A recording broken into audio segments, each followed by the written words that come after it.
review for Gorky Park, starring William Hurt, Lee Marvin, Brian Dennehy. Really good cast. Ian McDermott, Joanna Pakula. So, a Moscow police officer investigates a vicious triple homicide and stumbles upon a high level international political conspiracy. This came out in 1983. So, pretty much, William Hurt is they call him militia, but he's pretty much a Moscow cop, detective. 3 people are found in Gorky Park, dead, brutally murdered, their faces cut off, I think their fingertips cut off. So it's incredibly difficult to identify even who they are. When he does this, KGB officer shows up and is kind of looking at the scene, and then William Hurt's like, okay, do you want to take this over as your investigation? And he's like, no. And they already have some beef because years ago I think he tried to get him arrested for corruption. And it's the old Soviet Union. The entire place is corrupt. So that's incredibly dangerous. So he's already on the KGB already doesn't like him. And it leads to Brian Dennehy. He starts to follow William Hurt. You don't know why. And spoilers. I mean, the movie came out a long time ago. Brian Dennehy's brother is one of the people that was killed. And his brother was trying to get these people out of the Soviet Union because he says he was a hardcore Christian and he felt it was the Christian thing to do to get him to the West or, to the United States or something. But very an interesting movie. A lot of twists and turns. It's based on a book. I guess a very popular book from the 80s.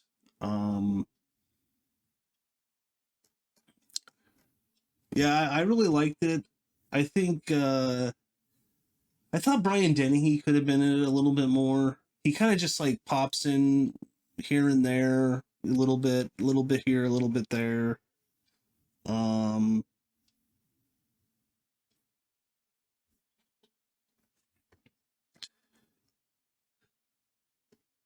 I really liked Ian McDermott's in it, who is the obvious the Emperor from Star Wars. Great actor. He's just not in that much stuff, unfortunately. I think he does a lot of stage work, theatrical work. Um, I mean, he was in Episode 9. Get into that, but it's a terrible movie. Should have never brought the Emperor back. But anyways, he was great. He's great in the original trilogy. He's one of the best things about the prequels. I'd say him and Obi-Wan Kenobi. Best things about the prequels, definitely. Oh yeah, he's in Sleepy Hollow.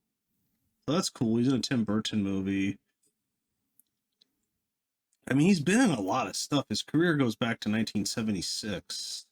So that was nice to see. It's always nice to see really good actors getting work. He's really good. He plays a scientist that William Hurt goes to. He's a Soviet scientist. He goes to him he reconstructs faces from like skulls. So he does that with one of the women. This woman was friends with Joanna Pakula, and to pretty much prove that her friend is dead. Because Joanna's trying to get out of the Soviet Union, and her friend was too, and someone else, and then Brian Dennehy's brother was gonna help them. And this is all also tied up in that Lee Marvin is an American who is trying to smuggle out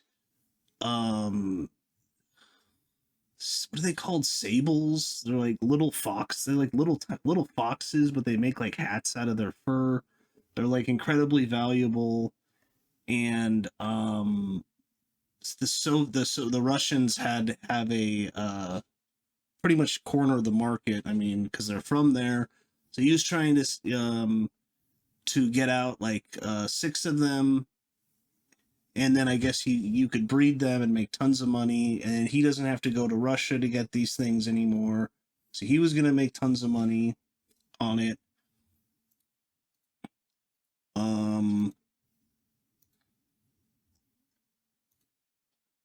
It's composed by James Horner.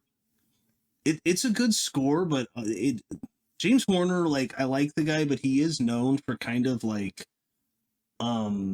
eating his own work, because this score sounds like he did 48 hours, and it sounds like 48 hours to me. Let's see. I mean, great composer. He did Aliens.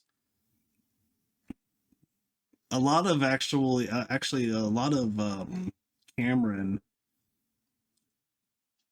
James Cameron stuff. I think he did like Star Trek 2, 3, 4, 5. Yeah, Sneakers, Patriot Games, Child's Play 2. Oh wow, did he do Child's Play 1? I'm not sure, but okay, Red Heat. Yeah, this score sounds like Red Heat, and it also sounds like um 48 hours. And maybe he did another 48 hours too. But I mean, even some Commando. He did Commando too. So I like the score, but I couldn't help but notice that it sounded like other scores that I've heard. I mean, Red Heat's made after this. 48 Hours is made right before this. So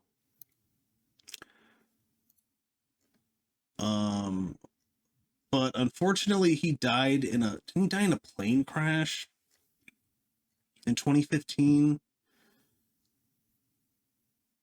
Yeah, turbulent aircraft. He was in a small plane, a short Tucano. So he was a avid pilot. That's too bad, man.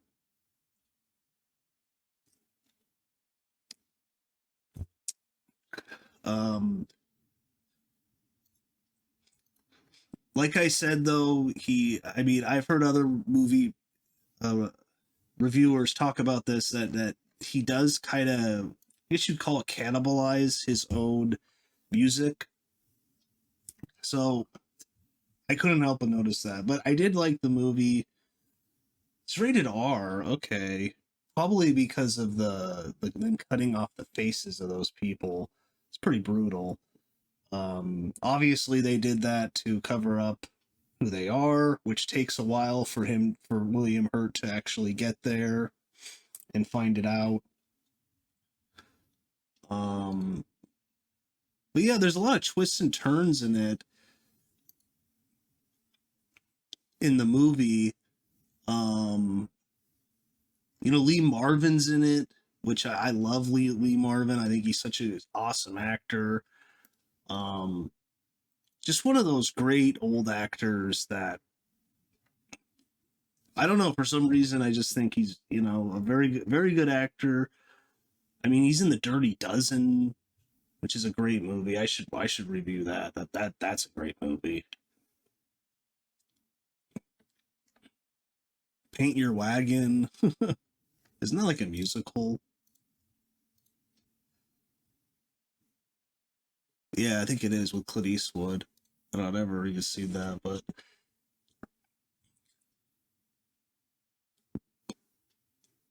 The Dirty Dozen Next Mission TV movie? What?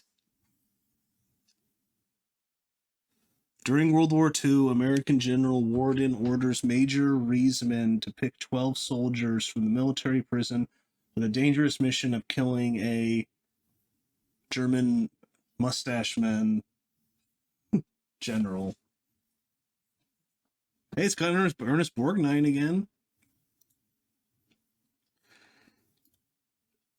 I had no idea they made a sequel. Probably bad. It's a TV movie. But yeah, awesome actor. In the Twilight Zone, Bonanza. Career goes back to 1950.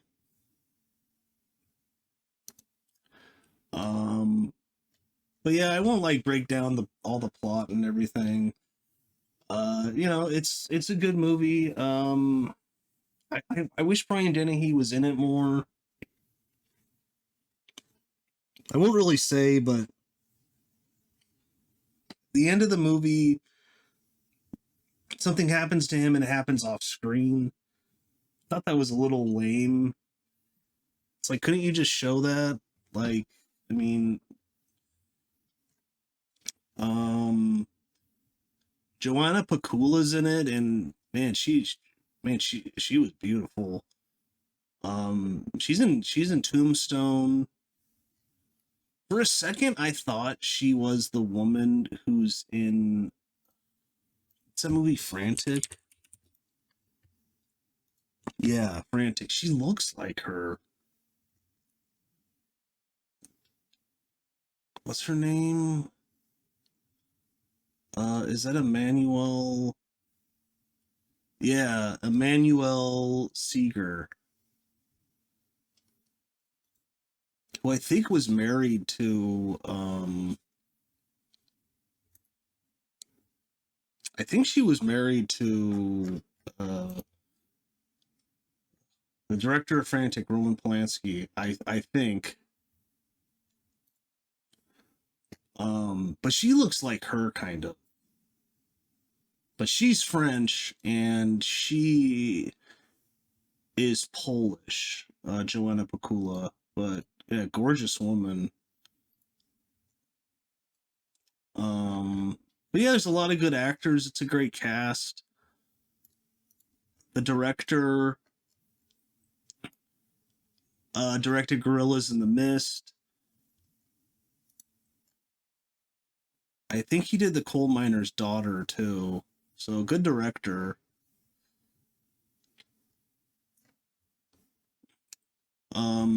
Roger Ebert liked the movie. He gave it 3.5 stars out of 4.